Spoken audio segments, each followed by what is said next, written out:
Welcome back to AV Veterans Talk. We're continuing our conversation with this week's guests, Dennis Anderson and Juan Blanco. So we're back here at AV Veterans Talk, again with Dennis and Juan, and we're talking about events in the coffee coffee for vets at Crazy Autos there. And the important thing about this is Dennis brought up that some young vets come in. Mm-hmm. And over time, we have learned with different programs that outreach to veterans is sometimes a hard sell, because a perfect line that I'll share with you is the fact that, the last thing a GI wants to go to is another mandatory briefing. Right, definitely. Yeah, Definitely. and Don't sometimes like parades either, exactly. Yeah. So or inspections. right, and so when there are programs around, but it's more to where you're casual. You come in, you know what? You put your elbows on the table, you drink coffee, And you listen to some outstanding stories. Exactly. There's a lot of what I call hanger flying, I'm sure, but that's very important in today's dynamic that people feel comfortable when they come somewhere to interact with their types there, and they don't want to be lectured to. And a lot of the time, some of the veteran stuff comes into where it's almost like a lecture, Right. And then they're sitting there and they get that glazed look on their eyes, and I go, "Yeah, I remember this in tech school," and you just don't want to be there. Nobody anymore. wants to get lectured at or yelled at. Right. That's why they became civilians. Right. And then they have the ability to, when the time is right in their life, to reach out for a service. Mm-hmm. They're going to make that call. Yeah. Stuff. They're not going to have somebody, and this may be the wrong word, preach it to them.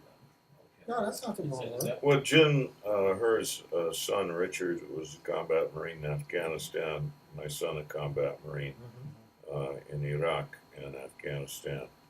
These are people who relate to each other a lot more on social media. Yes. They have social media networks. They don't want to be, at this time in their lives, at a post, and they also don't want to be under anything compulsory. Yes. So that's why they have a different ways of socializing, and that's why when somebody does show up for something, that's really nice. Yeah. Mm-hmm. It's good because it's an opportunity. Yeah. Again, this is a place that you come to of your own choosing. Correct. There's nothing mandatory here. You come, you have a good time, because that's what this is about. It's about having a good time, leaving out feeling refreshed, empowered, to know that your life meant something, that your service meant something, that you're appreciated for the time that you spend. We have a lot of career people, retirees. We do. A lot of retirees, master sergeants. Master sergeants. Yeah. So. And they want to keep things straight, actually. Yeah. What about the Veterans Ball? Oh yeah, but I want to give a shout out to our legislators, because Tom Lackey has a representative that comes to our Coffee for Vets, and Russ is there. Senator Wilk has come. Silk is there, and now Christine is there, and now Senator Wilk has Donna coming, and of course the supervisor's office is next, but we will get them there. Oh yeah. Because this is important to the veterans to know that their representatives are part of what we're doing. Mm-hmm. So now for the Veterans Military Ball. The Veterans. Veterans Military Ball. So here's a poster, and it's important for folks to know that Coffee for Vets is now Coffee for Vets Inc., which is now the portion of, because Coffee for Vets isn't about anything except having a good time. But we had to find a way in which to make this happen, so we incorporated a Coffee for Vets Inc., and that's where we're able to get donations to make this happen, because down the road from Crazy Autos on Avenue I is the William J. P. Night Home. Mm-hmm. And it's important that those veterans are in attendance. And we're not here to have them pay for it. We're here to bring them in as guests. So we're hoping that others will help us sponsor in veterans from the William J. P. Night Home. And that's the kind of thing High Desert Medical Group my employer has aligned itself with in the past. Yeah. And there are other very pro veteran kind of sponsors, and I think that's who we're going to be seeking one, and I think we'll find them. So this is on November 4th. It'll be at the University of Antelope Valley. They are thrilled in helping us to host this. So we're sponsored by Crazy Autos and the University of Antelope Valley in putting this on.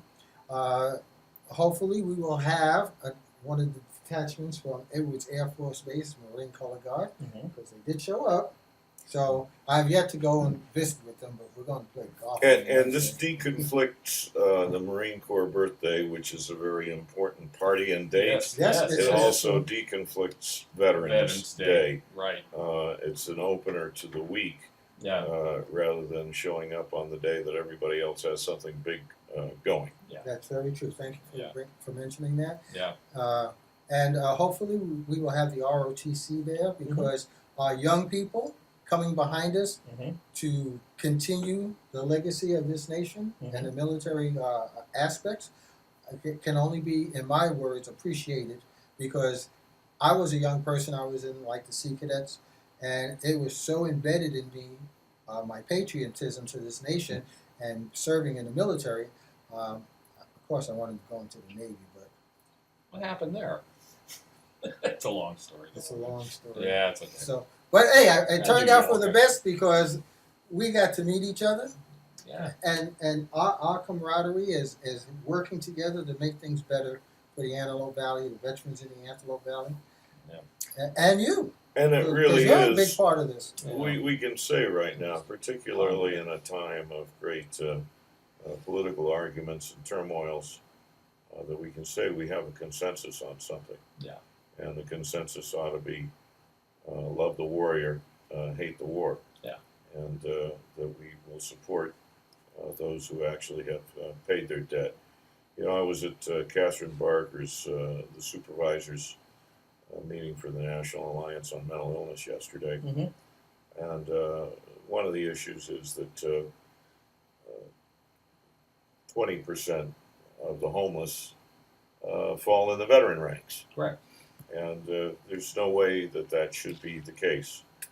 Also, that the numbers of veteran homeless spiked last year in LA County. They didn't want that to happen, and they've done some good work to reduce it, but more work remains to be done. Awesome. So this is something we can agree on. Yeah, absolutely. You know, I want to say the neat thing about our representatives up here in the Antelope Valley when it comes to the veteran stuff, they're so approachable. That's You true. know, a quick little side story that I'll make brief. I'm at Rocket Fizz of all places, and I run into Tom Lackey. Okay. Okay, and it was just one of those moments, and I interacted with him for a minute, and then all of a sudden, a pet peeve that I have, I suddenly said, I'm going to go over there, because I brought it up with Russ Williams, one of his guys that works in his office, and I said, you know, it should be a lot easier for a veteran in the state of California to get that veteran's ID tag on their driver's license. Right now, you have to jump through a hoop. You have tons of paperwork. And I said, why is it you can't go into the DMV with a DD-214, lay it down there on the counter, and say, you know, here is my military record. It's an official document. You know, it's real easy to match the name up there. And Tom goes, that does sound pretty simple. And he goes, that would be a win-win for everybody. First off, you're cutting the lines down at the DMV. You're not asking the guy to come back 3 times to deal stuff. And he goes, and the most important thing in the state of California, it doesn't cost any money to do that. And it would be great goodwill for the veterans community. It would make it a lot easier for veterans to get that simple identification on their driver's license. And so he says, Monday morning, I'm going to get right back to the office and we're going to look I'm into glad you mentioned that that. Oh, here we go. because we have 3 VSOs, Veteran Service Officers, that attend Coffee for Vets. Yeah.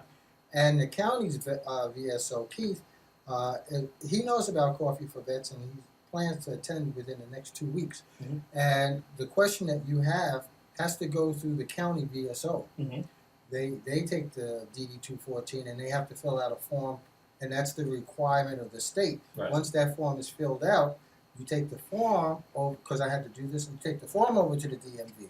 But the problem is, folks do not know that they need to see the VSO first, Right. the Veteran Service Officer, and he has to log in a new form for you to take to the DMV. Right. So I don't know if Tom can make a change in that, but that's the way it's working at currently.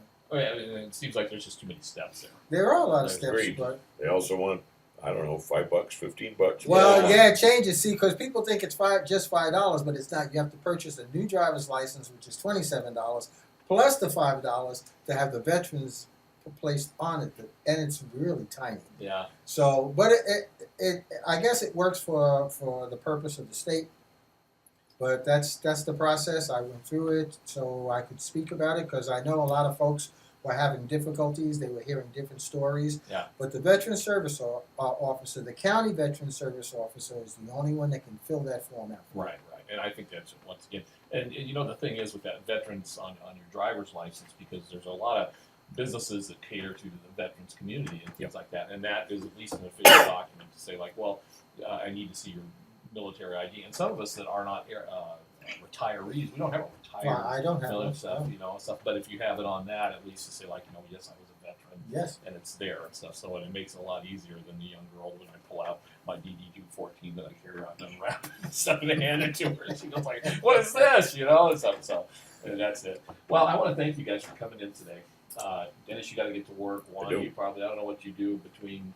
Well, I'm a between- retiree. You're a so, retiree and stuff, you know. So you just go around doing good deeds. yeah, we try. You do that stuff. And I so- got to get up and run. I Thank know you, you Bob. do and stuff. So sit there and stuff, and we'll clear this out. Okay. So we want to thank Dennis and Juan for stopping by today and sharing their stories and all the good work they're doing. So we will see you next time here at AV Veterans Talk. Thanks, Bob. Sure. I'm Bob Alvis, and thanks for joining us for this segment of AV Veterans Talk.